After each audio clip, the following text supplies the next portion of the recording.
Guardi, adesso finalmente riesco a vivere un attimino più sereno, però sono stati 21 anni che non auguro veramente a nessuno.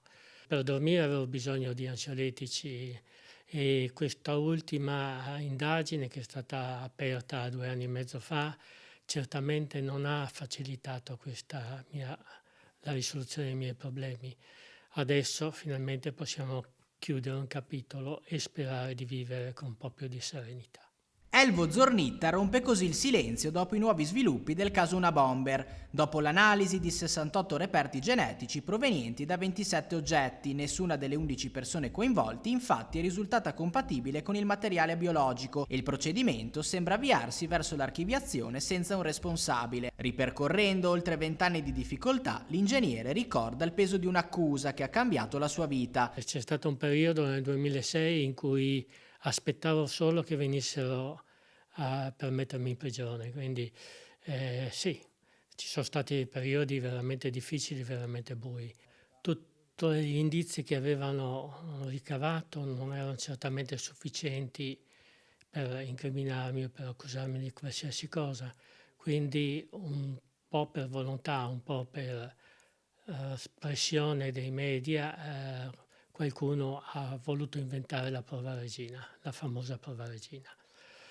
E questo certamente è andato a distruggere la mia vita, la mia famiglia e ha distrutto contemporaneamente anche il proseguo delle indagini, che non sono state più svolte a tutto campo ma solo indirizzate alla mia persona. Oggi la prospettiva dell'archivazione porta con sé sentimenti contrastanti. Da un lato la fine di un lungo calvario giudiziario, dall'altro la sensazione che restino ancora molti interrogativi irrisolti. Prima di tutto un sentimento di dispiacere verso tutte le persone che sono state offese fisicamente da questo Unabomber e che non avranno ovviamente nessun riconoscimento, nessuna giustizia. La seconda è l'aspetto più tecnico.